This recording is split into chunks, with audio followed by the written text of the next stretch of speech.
So both the country, India and UK, announced a date that is July 15 for CETA agreement, that is Comprehensive Economic and Trade Agreement. दोनों country के बीच में जुलाई 15 date fix की गई है for comprehensive economic and trade agreement. ठीक है. Last minute differences create हुई थी किसके रिगार्डिंग, स्टील इंपोर्ट के रिगार्डिंग कुछ डिफरेंसेस क्रिएट हुई थी, बट अब वो सॉल्व हो चुका है. ठीक है. So it actually reduce the trade barrier between both the countries. और क्या होगा, मोर एक्सपोर्ट होगा, मोर इन्वेस्टमेंट होगा, एम्प्लॉयबिलिटी इंक्रीज होगा फॉर आवर ओन पीपल. ठीक है. अब फॉर यूके पर्सपेक्टिव क्यों इम्पॉर्टेंट है ये एग्रीमेंट, ये डील क्यों इम्पॉर्टेंट है सीटा एग्रीमेंट? क्योंकि जब यूके 2020 में एग्ज़िट हुई थी 2020 में एग्ज़िट हुई थी यूरोपियन यूनियन से, दैट इज़ ब्रेक्जिट. ठीक है.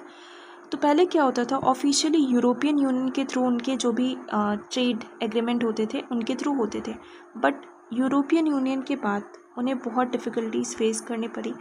और ट्रेड डील साइन करना, और अगर India is one of the biggest economy, ठीक है, बिगेस्ट ग्रोइंग इकोनॉमी है, और उसके बीच में ट्रेड एग्रीमेंट होना काफ़ी इम्पॉर्टेंट था यूके के लिए. For India perspective also we are getting access to UK market. We will getting investment, employment opportunities for our own people. ठीक है. दोनों के लिए काफ़ी इम्पोर्टेंट है. और ठीक है, तो यही था ये हमारे न्यूज़ में. So this is all. So let's wait for 15th of July till the agreement being signed. ठीक है.